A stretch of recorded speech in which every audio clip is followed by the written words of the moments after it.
그가 나를 데리고 성소의 동쪽을 향한 바깥문에 돌아오시니 그 문이 닫혔더라. 앞에서 하나님께서 성전에 다시 들어오심으로써 하나님의 영광이 임하는 것을 우리가 보았습니다. 오늘 44장부터는 성전에 출입할 수 있는 자의 자격에 대한 내용과 성전 봉사자의 자격과 그리고 성전 봉사할 때의 유의사항에 대해서 45장 8절까지 말씀이 이어지고 있습니다. 먼저 그가 나를 데리고 성소의 동쪽을 향한 바깥문에 돌아오시니 그 문이 닫혔더라 라고 그렇게 말씀합니다. 그래서 하나님의 천사가 하나님의 임재하는 그 장면을 에스겔 선지자에게 보게 하고, 그리고 성소의 동쪽을 향한 바깥문에 돌아오니까 그 문이 닫혀 있었다라고 하는 겁니다.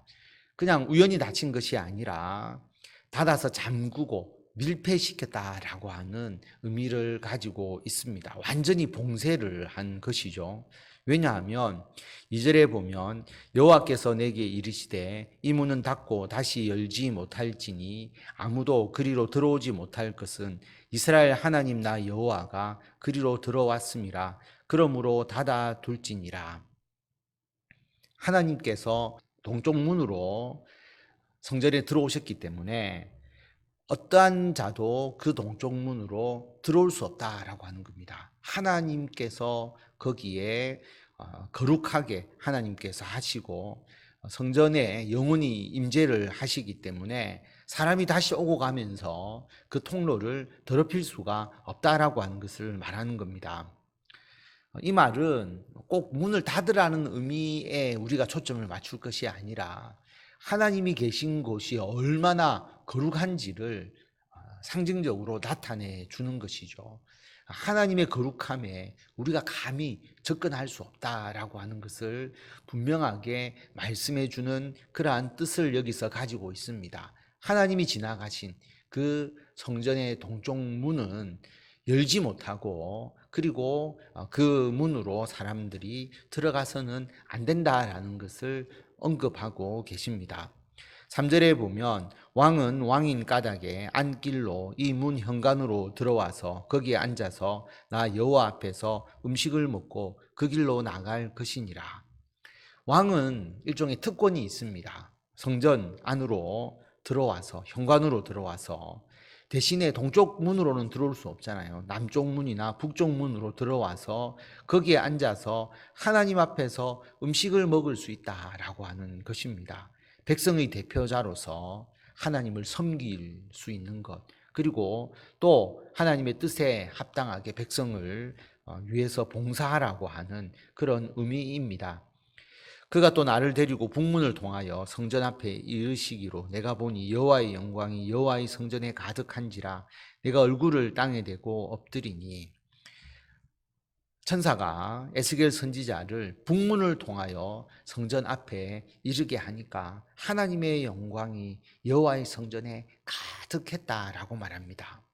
우상 숭배로 하나님이 성전을 떠나서 그 성전이 황폐되었는데 지금 자신들은 바벨론 포로 상태에 있지만 하나님께서 이 환상을 보여주심으로써 하나님께서 다시 하나님의 성전을 일으키시고 거기에 임재하신다는 것을 보여주는 이 환상을 보고 얼마나 감동했을까, 얼마나 나라의 회복에 대한 소망을 다시 가질 수 있었을까를 생각해 보면 굉장히 감동스러운 환상입니다. 5절에 보면 여호와께서 내게 이르시되 인자야 너는 전심으로 주목하여 내가 내게 말하는 바 여호와의 성전의 모든 규례와 모든 율례를 귀로 듣고 또 성전의 입구와 성소의 출구를 전심으로 주목하고. 하나님께서 에스겔 선지자에게 자 이제 성전이 재건되고 하나님이 거기에 영원히 임재하신다면 성도들도 지켜야 할 분명한 규례와 하나님의 율례가 있다라고 하는 것입니다. 뭐냐 하면 5절에 보면 여호와의 성전의 모든 규례, 모든 율례, 그리고 성전의 입구와 출구를 전심으로 주목하라. 성전에 들어오고 나가는 것에 주목해야 된다라고 하는 것입니다. 무엇이냐 하면 6절에 보면 너는 반역하는 자 곧 이스라엘 족속에게 이르기를 주 여호와께서 이같이 말씀하시기를 이스라엘 족속아 너희의 모든 가정한 일이 족하니라. 반역하는 자, 우상 숭배를 일삼았던 이스라엘 백성들, 그들이 성전의 거룩함과 정결함을 파괴했지 않습니까? 그런데 이제 새로운 하나님의 성전을 하나님께서 보여주셨기 때문에 너희들이 이 새 성전에 적합한 자가 되어야 한다라고 하는 것을 하나님께서 말씀하십니다. 지금까지 너희들이 했던 그 가증한 일이 충분하다. 더 이상 그런 가증한 일을 행해서는 안 된다라고 말씀하십니다. 너희가 마음과 몸에 할례받지 아니한 이방인을 데려오고 내 떡과 기름과 피를 드릴 때에 그들로 내 성소 안에 있게 하여 내 성전을 더럽힘으로 너희의 모든 가정한 일 외에 그들이 내 언약을 위반하게 하는 것이 되었으며. 성전에 누가 들어왔느냐 하면 마음과 몸에 할례받지 아니한 이방인을 데려왔다라고 하는 겁니다. 하나님을 예배하는 그곳에, 그리고 하나님의 거룩함이 있는 성소에 그들이 들어와서 성전을 더럽히고 하나님과의 언약을 위반했다라고 하는 것이죠. 그런데 여기서 만약에 이방인을 지칭할 때에 그냥 이방인이라고 이야기를 했거나 아니면 몸에 할례를 받지 아니한 이방인이라고 이야기를 했다면 여러분, 유대인들 외에 우리들은 새로운 성전에 들어갈 수 없는 그런 자가 되어버렸을 것입니다. 그런데 마음과 몸에 할례를 받지 아니한 이방인, 마음에 할례 받지 못한 이방인이라는 표현이 나오잖아요. 그러므로 이것은 단지 육체적인 이방인만을 이야기하는 것이 아니라 하나님을 경외하지 않는 이방인이라고 하는 의미입니다. 예수님께서 오신 메시아 시대에는 영적 이스라엘, 예수 그리스도를 믿는 자, 마음에 할례를 받은 자잖아요. 그들도 하나님의 백성으로서 하나님의 성전에 들어갈 수 있게 되는 것이고요. 그리고 영적인 이방인, 영적으로 이방인이라고 하는 것은 예수 그리스도를 믿지 않는 자, 그들은 하나님의 성전에 들어올 수 없는, 그래서 마음과 몸에 할례를 받은 사람이 하나님의 성전에 들어올 수 있다는 것을 하나님께서 말씀하고 있습니다. 너희가 내 성물의 직분을 지키지 아니하고 내 성소에 사람을 두어 너희 직분을 대신 지키게 하였느니라. 성전의 제사를 하나님이 택한 자가 아니라 이방인이 감당하던 때가 있었다라고 하는 것이죠. 그런 죄에 대해서 하나님께서 책망하십니다. 주 여호와께서 이같이 말씀하셨느니라. 이스라엘 족속 중에 있는 이방인 중에 마음과 몸에 할례를 받지 아니한 이방인은 내 성소에 들어오지 못하리라. 이스라엘 족속이 그릇 행하여 나를 떠날 때에 레위 사람도 그릇 행하여 그 우상을 따라 나를 멀리 떠났으니 그 죄악을 담당하리라. 이스라엘 백성들이 우상 숭배에 빠졌을 때 레위 사람, 하나님의 성전에서 봉사하는 자잖아요. 특히 여기서는 그냥 레위인을 이야기하는 것이 아니라 특별히 제사장을 의미합니다. 아론의 가문에 속한 자가 제사장으로서 하나님을 예배하고 이스라엘 백성들의 정결함을 이끌어 주어야 하는데 이들도 그릇 행하고 우상을 따라서 하나님을 멀리 떠났기 때문에 그 죄악을 하나님께서 벌하시겠다라고 말합니다. 어떤 벌이냐면 11절에 보면 그러나 그들이 내 성소에서 수종들어 성전문을 맡을 것이며 성전에서 수종들어 백성의 번제의 희생물과 다른 희생물을 잡아 백성 앞에 서서 수종들게 되리라. 그들이 하나님의 성소에서 이제 더 이상 예배 드리는 직분을, 하나님께 제물을 드리는 직분을 그들은 감당할 수 없다라고 하는 겁니다. 그 제사장들의 지위를 강등시킵니다. 하나님을 예배하는 그 직분을 박탈하는 것이죠. 대신에 어떤 일을 시키느냐 하면 성전문을 맡는, 그리고 성전에서 봉사하는, 백성 앞에 서서 봉사하는, 원래 제사장의 직분이 아니라 레위인, 일반적 레위인이 감당하던 직분을 감당하도록 하나님께서 하시는 것이죠.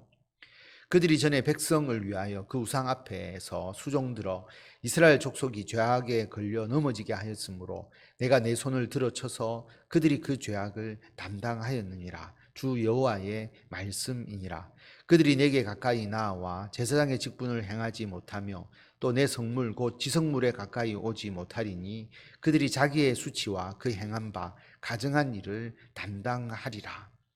더 이상 너희들은 제사장의 직분을 감당하지 못한다.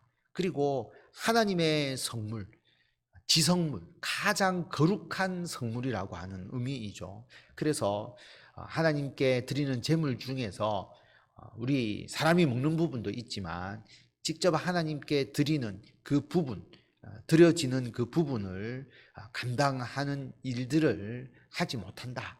성물의 역할을 박탈당하는 것을 이야기를 합니다. 그러나 아무것도 하지 못하게 한 것은 아니고, 그러나 내가 그들을 세워 성전을 지키게 하고 성전의 모든 수종드는 일과 그 가운데서 행하는 모든 일을 맡기리라. 앞에서 말씀드렸지만 일반 레위인이 하는 역할을 하도록 하나님께서 허락해 주십니다. 오늘 말씀을 통해서 하나님께서 출입하신 성전의 동쪽 문을 봉쇄해서 사람이 지나가지 못하게 하셨습니다. 창조주이신 하나님과 피조물인 우리들 간에 분명한 구분이 있다라고 하는 겁니다. 그 하나님의 지극히 거룩하심에 우리는 도저히 이룰 수가 없는 것이죠.